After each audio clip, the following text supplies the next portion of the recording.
What's happening around the world and what's happening here at home? A very good evening to and welcome to Primetime News. I'm Sandro Ferdinando. Let's take a look at your headlines for tonight. News First headlines. Main sponsor. Valuable Finance, best finance company.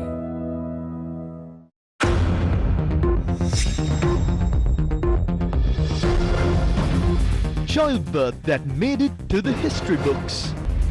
Schools reopen after 6 months. Teachers and principals continue their strike action.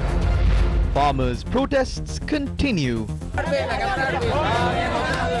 Will the liquid fertilizer brought from India solve the fertilizer crisis? Opposition leader lays out farmers' plight before the president in parliament. Why are the masterminds of the April 21st attacks being hidden? තමන්ගේ නිරුවත එළියට පෙනෙන තත්වයකට යයි කියලා තේරුනොත් පමණයි එවැනි දෙයක් කවුරු හරි කරන්නේ. CID tapped WhatsApp conversations without a warrant from court. Parliamentarian Partli Champika Ranavaka makes a revelation in parliament. SJB goes to court to save the Yugadanavi power plant.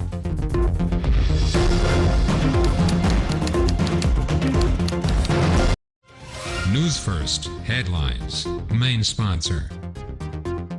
Valuable Finance, best finance company. Starting off with some news that just came this evening, Lanka IOC says it will increase fuel prices by 5 rupees from midnight. A litre of octane 92 petrol will now be sold at 162 rupees and auto diesel at 116 rupees. And now it's some heartwarming news. The first sextuplet delivery in Sri Lanka took place at a private hospital in Colombo. A mother gave birth to 3 boys and 3 girls.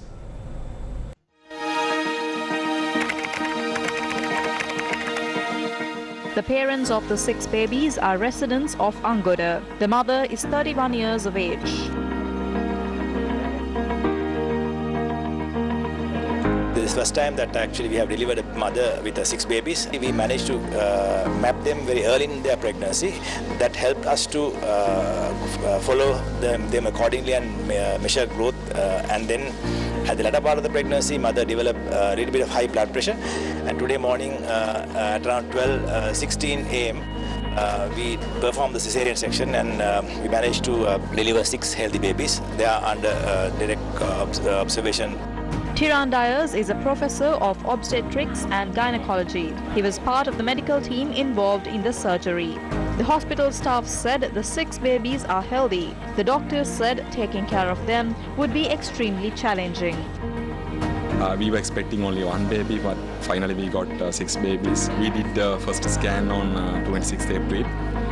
By the time we got to know that we have hexaplets, actually hexaplets, 4 babies.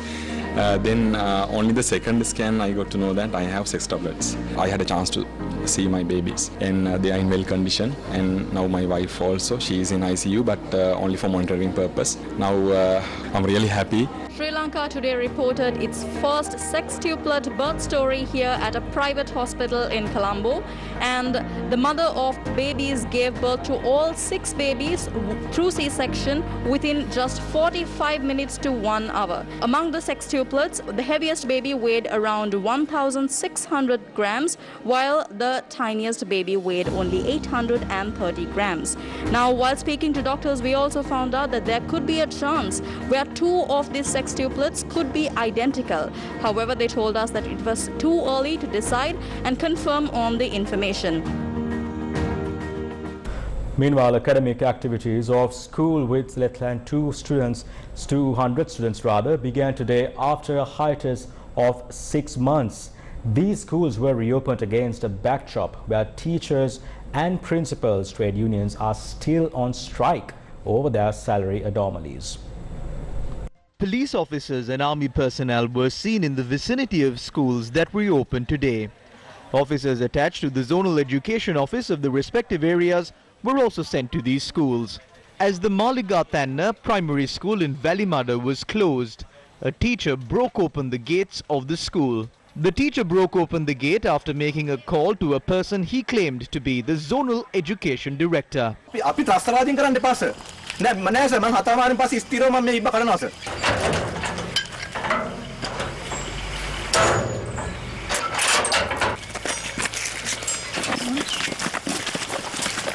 Our correspondent said that neither students nor teachers arrived at the Sri Sarananda Vidyalaya in Kandy. Parents of students of the Lidula Periyaranivatta Tamil Vidyalaya staged a protest as none of the teachers arrived at the school today.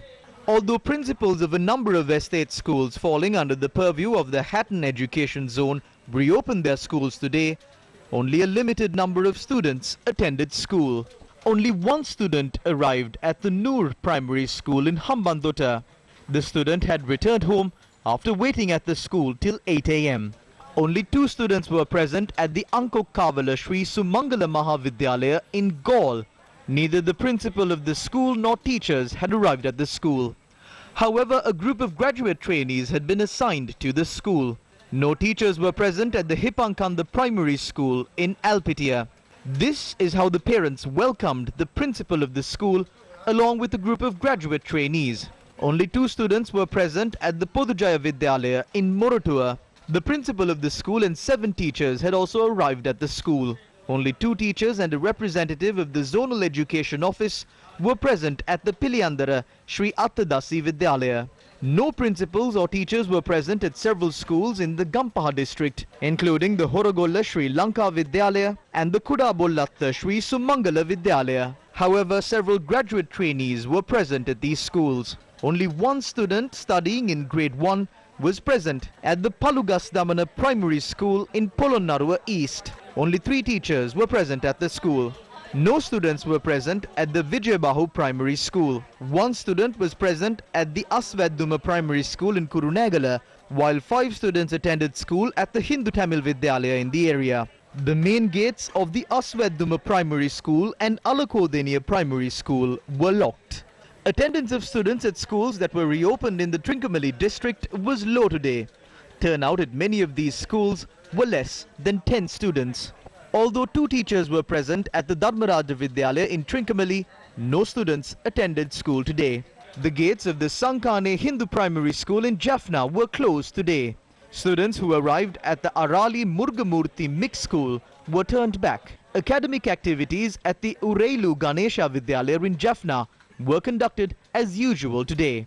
Minister of Education Dinesh Gunawardena, speaking after inspecting several schools, including the Buddhist Vidyalaya in Maharagama, said that there was a large turnout of both teachers and students at schools that reopened across the island today. There was a large turnout of teachers and students today, and the schools reopened with adherence to health guidelines. Parents were eagerly bringing their children back to school. We will take steps to methodically reopen schools for all children. We are happy that we were able to successfully resume the academic activities of these children.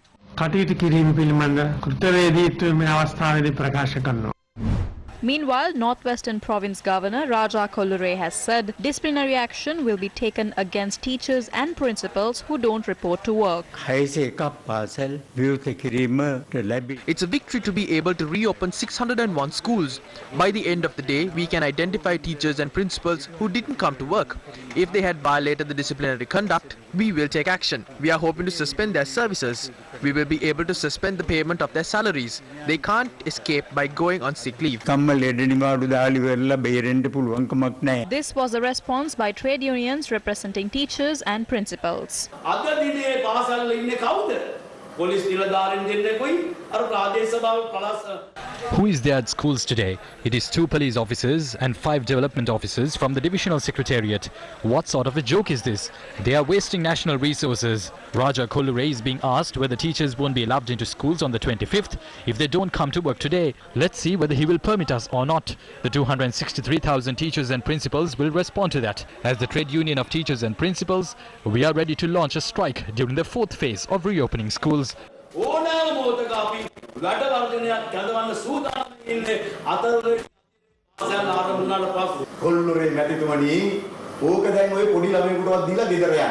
We asked Kollure to give up that position to a child, allow a child to serve as governor. 598 out of 600 schools in the northwestern province, that is 99%, are closed today.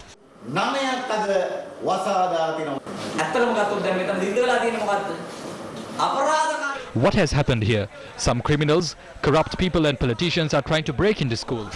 The people should protect schools from them.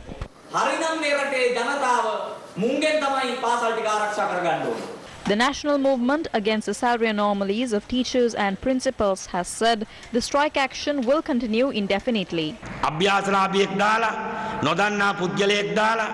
The government is engaging in a useless attempt to run schools by appointing regional directors, trainees and some other officials as principals. The government's attempt has completely failed. Governor Raja Kollure says those who don't turn up at work today won't be allowed to enter schools on the 25th. We won't come to school on the 25th. We will come to work after winning our struggle.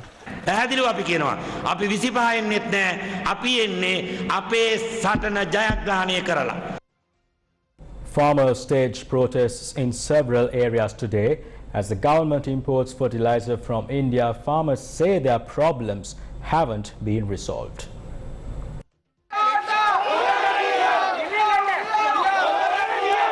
Farmers staged a protest at the Pubbogama town today. Farmers from villages including Galkiriyagama, Pubbogama, Andiyagala and Dabuluhalmillava were present.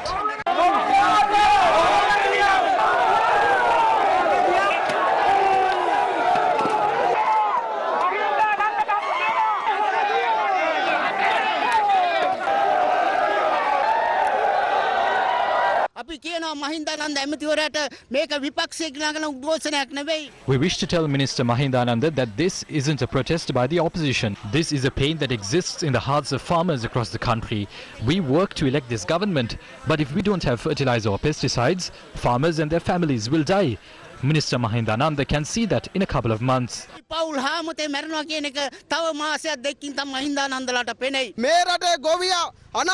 If the government, which left farmers helpless, doesn't change its vision and provide fertilizer to farmers, we will march towards Colombo.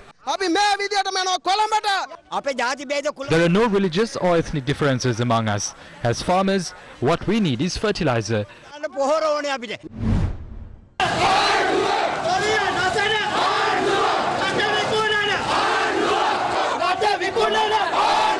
Farmers of the Anuradhapura and Galnava Divisional Secretariat staged a protest in Bulnava. Please give farmers chemical fertilizer, pesticides and weedicides. Give us at least half of what is needed. Otherwise we will give up farming. There is no alternative. Farmers marched to the Bulnava Agrarian Service Centre and handed over a memorandum outlining their demands.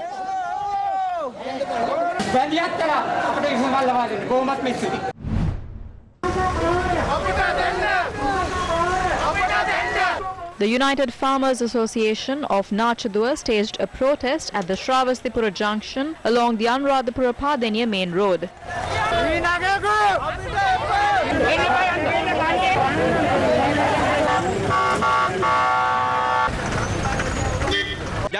Dear President, you are not a child. It is not important to make statements on the advice given by various people. You must make a decision and announce whether fertilizer would be given to us or not.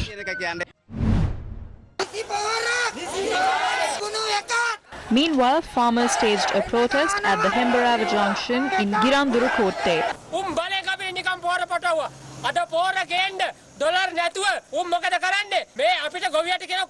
They are asking us to prepare compost fertilizer as they don't have foreign currency. When we prepared compost, which official came and inspected the quality of our fertilizer? From which agrarian service center did officials visit us? We will accept anything given by India.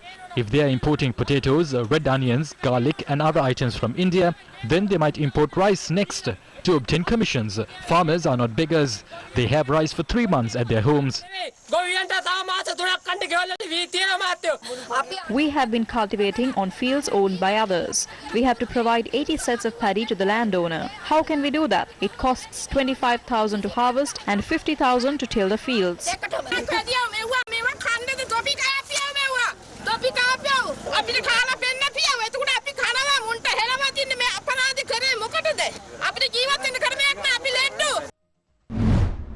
The Federation of University Teachers Association points out that nano-nitrogen liquid fertilizer imported from India cannot be classified as organic fertilizer. Issuing a statement this evening following an in-depth study conducted into nano-nitrogen fertilizer, the Federation of University Teachers Association states that nano-nitrogen fertilizer contains urea. According to their study, this fluid, which contains 4% nitrogen, is only advised to be sprayed on plant leaves. According to officers of the Agriculture Ministry, it is recommended that at least 2.5 liters of nano-nitrogen fertilizer should be applied to a hectare of paddy 3 times, meaning only 300 grams of nitrogen will be applied. According to the experts at agriculture facilities in Sri Lanka, around 105 kilograms of nitrogen should be applied to obtain a paddy harvest of close to 4 to 5 tons. This means around 1,250 liters of nano-nitrogen fertilizer should be applied. According to the official website of the Indian company, this liquid fertilizer should be applied as a surface fertilizer during the preliminary stages of the plant. This liquid fertilizer is identified as a tactic to reduce urea use. Therefore, it cannot be considered as a complete alternative for the issue. If this is so, how can the required proportions of phosphorus and potassium for the plants be produced? Since the nano-nitrogen liquid fertilizer is sprayed on the leaves of the plant, one cannot exceed the prescribed amounts, as an overdose can harm the plant leaves. The statement by the Federation of University Teachers Associations concludes that it is not practical to apply the required quantity of nitrogen to the plants through the leaves. Although nano-nitrogen fertilizer has received the approval of the Indian Agricultural Department, this nano-fertilizer is not recommended for use for organic cultivations under the Sri Lankan standards. Moreover, there are no reports that this fertilizer was subjected to any standard inspections or field tests. The Federation of University Teachers Associations has thereby questioned as to how green agricultural targets could be achieved by using this nano-nitrogen fertilizer. Meanwhile, opposition leader Sajith Premadasa raised questions in Parliament on the fertilizer crisis. Today's debate in Parliament was regarding the fertilizer crisis in the country. The opposition leader raised questions in this regard while the President was present inside the parliamentary chambers. Honourable President, I would like to make a clarification for your information. Saman Dharmakirti is a senior lecturer on soil science at the University of Peradeniya. He says this is not organic fertilizer. This is extremely expensive. There is only 100 grams of nitrogen in 2.5 liters of fertilizer. Paddy crops need 50 kilograms. If some other form of nitrogen fertilizer is not used, even if they spray this fertilizer every 4 days, the required amount of nitrogen can't be provided by this nano-urea. Sri Lanka has not done any research on this. For plants like corn, this will have to be sprayed using a drone. Since it is a new product, there is no information available on the damage that it can cause to the environment. This nano-fertilizer doesn't have the SLS standard certificate issued for organic agricultural products. We continue to highlight the fact that there is no distinction between organic and chemical fertilizer if we are giving the plants the nutrition that they need. If we are giving the required nutrients including nitrogen, phosphorus and urea, that is what we are trying to say. You said that a professor of a university spoke about nano-nitrogen, but we brought down nano-fertilizer to create a more environmental friendly agricultural sector. Honourable opposition leader, this is the most modern technology available in the world. What is usually done with a sack of urea can be done with half a litre of this fertilizer. We are importing a nano-nitrogen fertilizer that is created using a very good technology. By the 30th of this month, we will bring down all the fertilizer that we need. Minister Mahindananda, this is not a decision that must be taken out loud or using your muscle. I feel like you like to use your sound to take these decisions, while the President uses his muscle to take these decisions. This is not a decision that should be taken like that. You might be able to buy the allegiance of anyone else, but you can't do that to us. You had made a statement to that effect in public. You will be receiving a letter of demand tomorrow. We will see you in court regarding that. Bhutan took a similar decision in 2012. Then they reviewed that decision and extended the time frame to 2030 because they were not able to obtain good results. On the 28th of April, the Cabinet of Ministers takes a decision. The Gazette is issued on the 6th of May and issues start rising for the Maha season. The situation is such that farmers have to sow their seeds today to reap the harvest tomorrow. You spoke about importing nano-nitrogen. Honorable Speaker, there is no nano-nitrogen. This is nano-urea. This has 4% of urea. I have the research paper conducted by this Farmers Association. They first use 50% of urea and after a month they add nitrogen. I don't know if the Agriculture Research Department tested this on our paddy fields. The problem is that we are of the opinion that importing this nano-urea will not resolve the problem.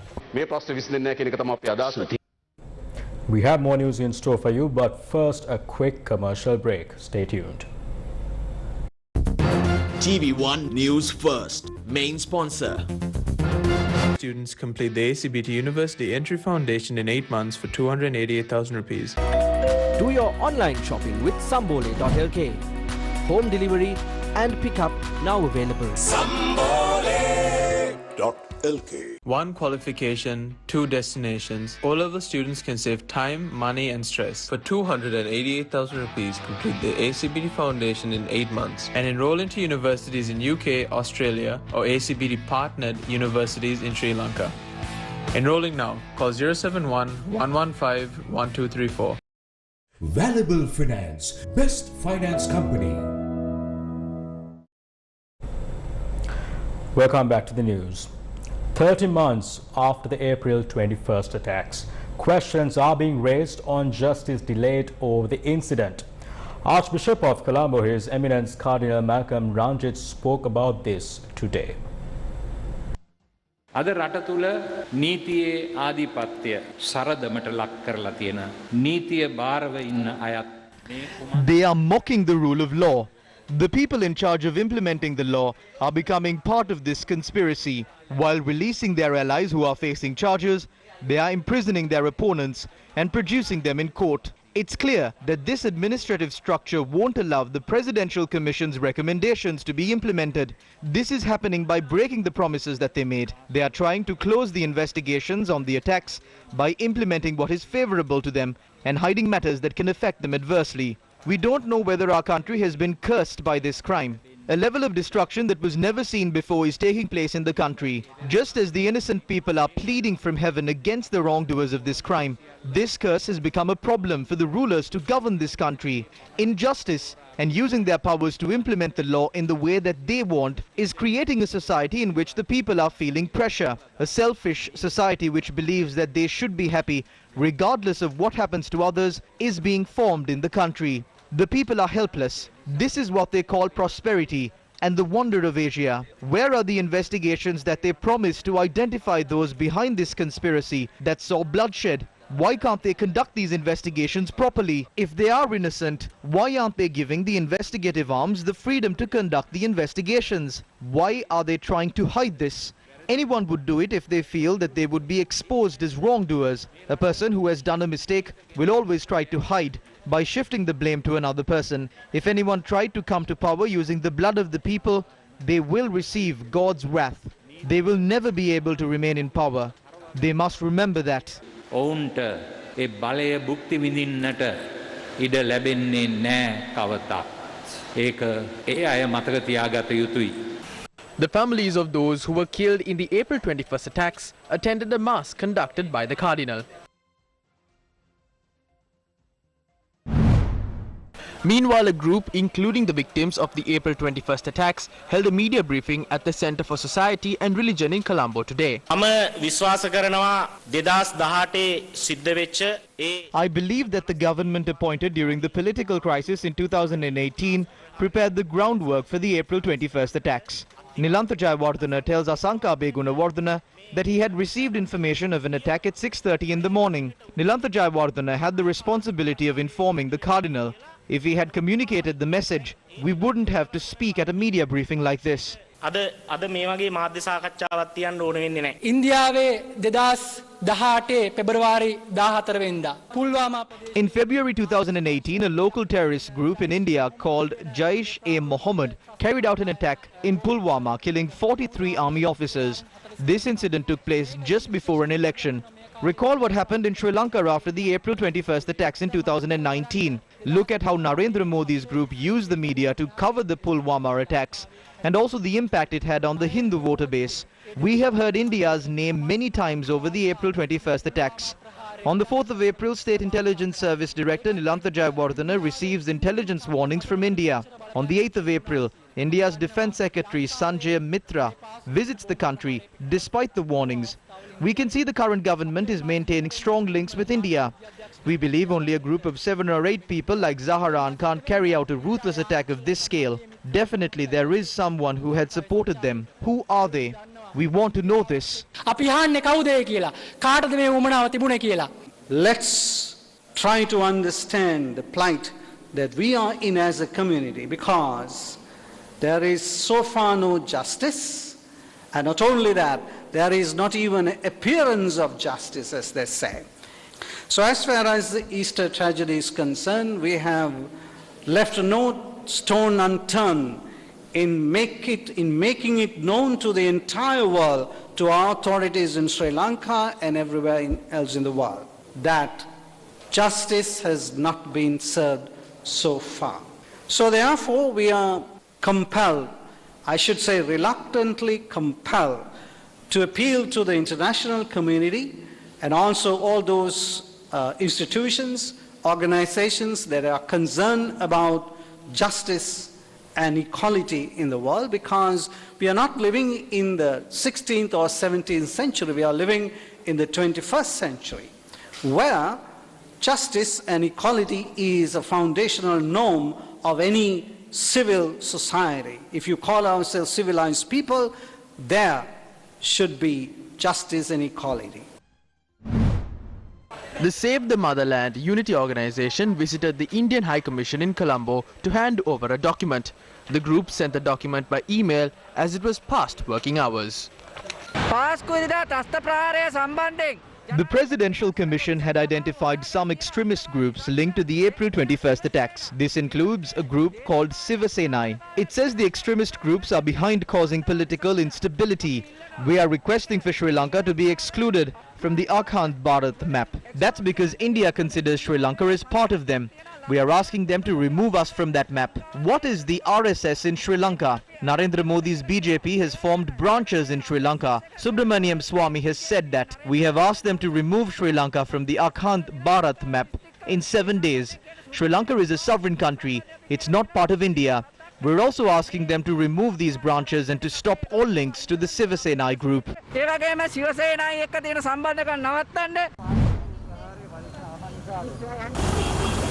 A protest was held at the Tilwatta junction, demanding justice for the April 21st attacks. Archbishop of Colombo, His Eminence Malcolm Cardinal Ranjit, was present. Families of victims of the April 21st attacks held a silent protest at the St. Sebastian's Church in Katwa, Pitia. They demanded justice for the victims of the attacks.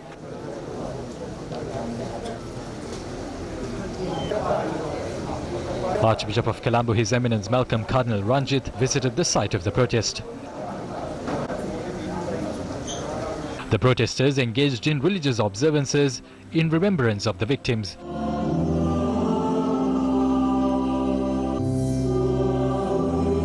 අපි හරියට නිකන් කළු ගලක් ඉස්සරහ පිට ඉන්නවා වගේ ඉදිරියට යන්න. It seems we are staring at a black rock. We can't move forward. There is a massive doubt on whether the truth will be revealed under this system. Although some can try to hide the facts, they won't be able to do it. It will be revealed one day. Mostly it will be revealed from the side of those who did it. Therefore the truth will be revealed. After divisions arise between those behind this conspiracy, God will make that happen. God will reveal who supported, manipulated, and gained political advantage through the attacks. Some recommendations of the Presidential Commission are being ignored without an investigation. Although they can try to hide the truth by this, God is more powerful. No matter how much they try to immerse a rubber ball in water, it will keep popping up. Similarly, they won't be able to hide this. ඇතුළට තල්ලු කරන්න කොච්චර උත්සාහ කෙරුවත් ඒ rubber බෝලේ උඩට එනවා වගේ මේක මේ අයට යට ගහන්න හම්බ වෙන්නේ නැහැ. Partali Champika Ranawaka revealed in Parliament today that the CID had listened into his WhatsApp conversations without the permission of the court. The Samagi Janabalawege parliamentarian made this revelation while raising a question of privilege in Parliament today. I visited the CID on the 24th of September 2021. They asked me one question. The former Prime Minister's ministry had sent me a letter. The letter informed me to apprise the public about the development activities carried out by that ministry. I was asked whether I chaired a meeting regarding this request with the secretary to the ministry and the management. I said yes, that is a normal thing. When this conversation continued, I realized, and the officials also admitted, that they have been listening to my phone conversations in 2018 and 2019. You need an order from a magistrate to tap a phone conversation. The official said that the director of the CID, Prasad Ranasinghe, provided them with those. It was very clearly indicated that there was no approval from the magistrate. I even included this in my statement that I provided. Therefore, I believe that my parliamentary privileges have been violated. I also believe that the service provider has violated my parliamentary privileges. I request you to summon the heads of the CID as well as the heads of the service providers before the Privilege Committee in Parliament and hold an initial inquiry. I have to mention that these conversations happened on WhatsApp. It is said that WhatsApp conversations are end-to-end encrypted. It travels as data, and as per the systems that we are aware of, the service provider cannot pinpoint as to who was speaking in the conversation. The only way that this is possible is if the CID is in possession of some advanced technology that can tap into our WhatsApp conversations. We know governments across the world tapped into WhatsApp conversations of other people. The phone conversations of France's President Emmanuel Macron and India's opposition leader Rahul Gandhi were tapped by their governments or governments of other nations. I wish to clearly ask, does the CID possess the Pegasus spyware that was manufactured in Israel? If not, how are they able to listen to WhatsApp conversations that is not a traditional phone call? This needs to be investigated. The Minister of Public Security is here. The Minister of Justice is also here. I make this request to them. The Samagi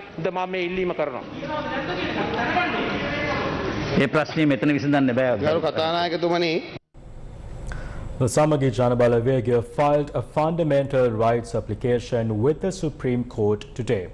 They are challenging that the government's decision to transfer shares of the Yugadanavi power plant to a US company. The Samagi Janabalawege's General Secretary Ranjit Maddumabandara filed the fundamental rights application at the Supreme Court. The Prime Minister, the Cabinet, US-based New Fortress Energy Company and Sri Lanka's West Coast Power Company are among 54 respondents to the petition. The National Rights Organization filed a writ petition with the appeal court today. They have requested court for an order to cancel the decision to transfer shares of the Yugadanavi power plant to a US company. The petition was filed by Venerable Bengamue Nalakathera and Dr. Gunadasa Amarasekara. Meanwhile, Minister Vimal Veerwansa says his party, along with 10 other allied parties of the government, are currently holding talks on the future action to be taken regarding this deal. There is no proper solution for this problem. The Finance Secretary told us that we have 2 more agreements to be signed. We have not yet reached a decision regarding these agreements yet. The 11 parties will have a discussion on this and we will state our viewpoint on these agreements. We don't have any hidden agendas. We are only concerned about the benefits the people will receive from these agreements.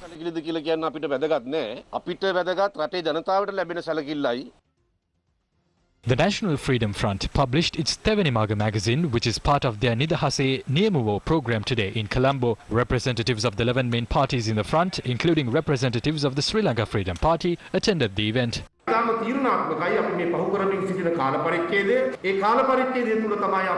are passing a crucial time. This is the time for us to make the right decisions. We might even end up making the wrong decisions. That is why we must discuss matters at hand. We might have to face the repercussions of the wrong decisions made by our rulers. At the same time, there are obstacles that we cannot avoid. Therefore, we need to find solutions to overcome these obstacles. We might have to use resources we don't normally fall back on. We are not a nationalist front or a leftist front that doesn't listen to our conscience when practicing politics. We stand by our conscience even during the most crucial times. Politicians who are not in sync with their conscience but in sync with the dollar notes won't understand these things. We are a nationalist party. We are a leftist party that is true to the conscience of the people. We understand the need of the people.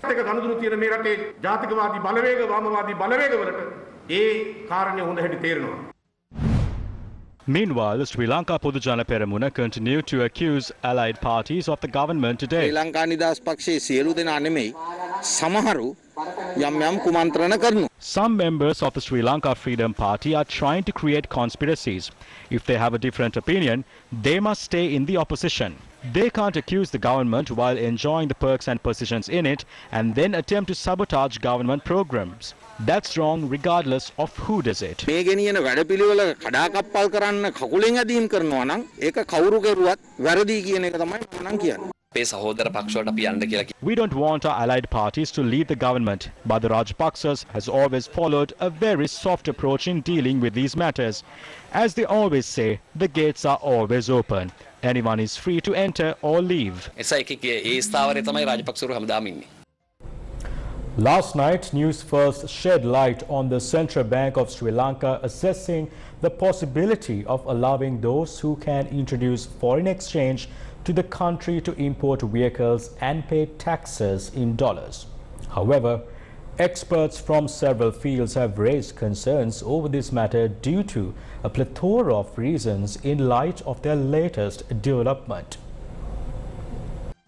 A booming automobile industry in Sri Lanka ground to a halt in March of 2020 when the government decided to stop the import of vehicles in order to preserve foreign exchange. Now, this has led to an artificial bubble being created where second-hand vehicles were sold at augmented rates, leading authorities to reassess the ban and to allow vehicles to be brought into the country under certain conditions. However, will this allow certain stakeholders and or third parties to benefit through this? Vehicle imports were banned by the Sri Lankan government in March of 2020 following the onset of the COVID-19 pandemic. The import ban sent prices of second-hand vehicles in the local market surging, inflating prices by around 50% depending on the vehicle type. However, speaking at a media briefing last week, Governor of the Central Bank, Ajit Cabral, hinted at the possibility of implementing a system where vehicles can be imported to the island by paying taxes utilizing foreign currency. The governor expects this system, if implemented, to benefit the state of Sri Lanka's economy, especially in terms of obtaining vital foreign exchange. Although authorities bear a favorable stance on the matter, industry experts and other professionals have raised several red flags surrounding the system, especially in terms of certain individuals identifying methods to enjoy illegal gains during this process. We also have to keep in mind this will also incentivize people who have a dollar earning to move to the vehicle importation business because they already have the dollar earnings in their accounts. At the same time, even people who have remittances and those who have a dollar income, they may also looking at importing vehicles instead of sending that money as remittances. Already our remittances are slightly declining because we already have like a price control on the dollar. So those are the economic consequences as per the information and the statements provided so far. And when we see the detailed outline, we'll be able to analyze the situation further. The United States, through the United States Agency for International Development, announced an additional $2.5 million in urgent COVID-19 assistance for Sri Lanka. This assistance will accelerate equitable access to safe and effective COVID-19 vaccinations and strengthen the ability of health workers to address COVID-19. According to the US Embassy in Colombo, the $2.5 million in American Rescue Plan funds will strengthen the oxygen ecosystem in Sri Lanka. provide personal protective equipment kits for infection control in health facilities, and build the resilience of healthcare workers. It adds that the Ministry of Health in Sri Lanka will also use the assistance to coordinate vaccination distribution, provide cold chain support for the Pfizer vaccine, and strengthen the ability of staff to administer vaccine programs. The US Embassy in Sri Lanka says US aid has contributed $17.9 million to Sri Lanka since the pandemic first broke out in March of 2020. The all-share price index of the Colombo Stock Exchange recorded an all-time high today after it surpassed the 9,800 basis point benchmark. The ASPI gained 172 basis points to close at 9,881, a 1.78% increase compared to the previous closing. The more liquid S&P SL20 closed 19.25 basis points higher to close at 3,572, a gain of 0.54% compared to yesterday's closing. The stock exchange reported a daily turnover of more than 4.2 billion rupees today. And now in news overseas, Barbados has elected its first ever president as it prepares to become a republic, removing Queen Elizabeth as head of state. 72-year-old Dame Sandra Mason is set to be sworn in on the 30th of November, which will mark the country's 55th anniversary of independence from Britain. The first woman to serve on the Barbados Court of Appeal, Dame Sandra has been Governor-General since 2018. The government announced the plan to move to a republic status last year. It said, quote-unquote, the time had come for Barbados to fully leave our colonial past behind. The change has already been recommended by a constitutional review in 1998. The historic election came after a joint session of the House of Assembly and the Senate on Wednesday. Prime Minister Mia Mottley described the vote as a seminal moment for the nation. Evergrande shares fell as much as 14% in Hong Kong today as they resumed trading after a 17-day halt. Rose at a monthly meeting of the Attanagala Pradeshia Sabha today. Some opposition members who were injured in a fight were taken to hospital. We leave you tonight with these visuals. Take care and stay safe. Tensions arose after Hemal Mendes, a member of the Janata Vimukti Peramuna, spoke at the meeting.